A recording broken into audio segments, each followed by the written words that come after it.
La Carta de Atenas se trata de un manifiesto redactado por el Congreso Internacional de Arquitectura Moderna, conocido también como el CIAM. Este manifiesto fue celebrado a bordo de un barco en el año 1933 y fue publicado por el arquitecto Le Corbusier en el año 1942. Esta carta fue un importante documento que permitió definir lo que sería el urbanismo moderno. Esta carta consideraba que la ciudad como un organismo que debía ser funcional a las necesidades del hombre y que las demás estas debían de estar claramente colocadas y resueltas. Básicamente, esta carta tenía como propósito la organización de las ciudades por medio de la arquitectura.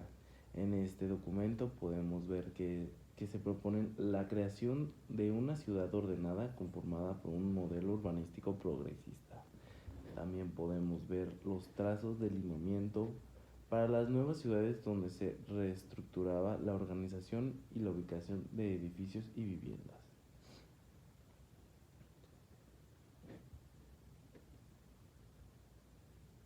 Esta carta tenía como objetivo proponer las funciones básicas de la ciudad en la que se destacaban las siguientes cualidades. Las ciudades debían de tener función de habitar, trabajar, esparcimiento y circulación. Se debía que si una ciudad cumplía con estas cualidades es porque era una ciudad totalmente funcional y moderna. La Carta de Atenas se divide en varias partes, pero por las que se consideró más importante son las siguientes. En la primera parte de la Carta de Atenas podemos ver las relaciones de la ciudad con el territorio que la rodea. Confirma que la ciudad necesita pensar en términos de territorio determinado por el radio de su actividad económica, teniendo en cuenta la medida en la que la ciudad demanda recursos. Estas relaciones también incluyen el tráfico de vehículos y los servicios que prestan las ciudades de la región.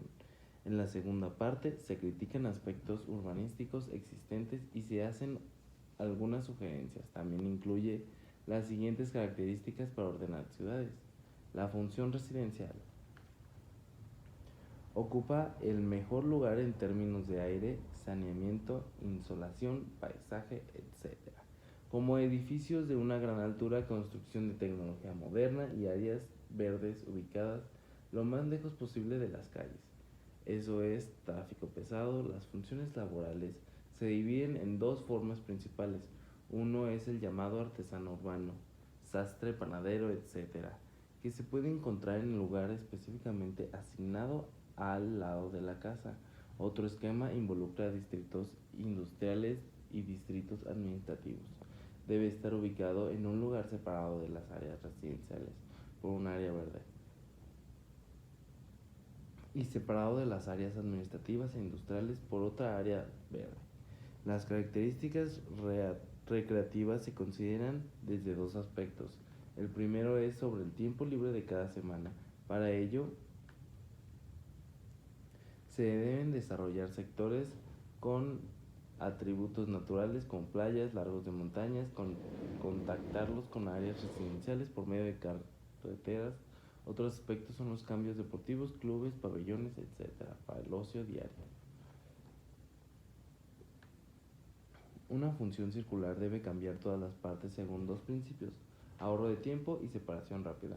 Los peatones y los vehículos mecánicos deben estar separados y sus caminos no deben cruzarse al mismo nivel. Y a otro punto que creo que es el más importante es hablar de las ciudades existentes, donde se afirman que por valor estético se deben considerar edificios y conjuntos que realmente representen una época pasada. Esto ocurriría siempre que no perjudique el interés público y habitualmente derribe las instalaciones alineadas y coloque en espacios verdes.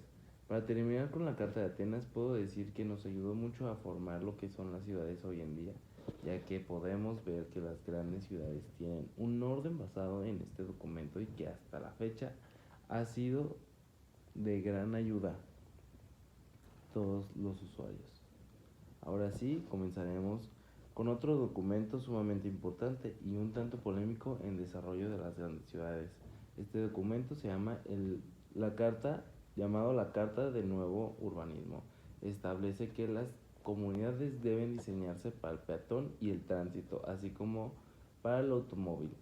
También podemos destacar que la Carta de Nuevo Urbanismo enfatiza en la necesidad de la diversa sociedad, mezcla de actividades y tipo de circulación, accesibilidad peatonal, participación ciudadana y respecto a la expresión de la cultura local. Esta carta básicamente se centra en la restauración de las ciudades y centros urbanísticos para el buen desarrollo del usuario, como dije, que era un tanto polémica, me refería a que muchos arquitectos consideran que las ciudades no deben estar estructuradas por el servicio de los carros, sino deberían ser estructuradas por el servicio de los usuarios.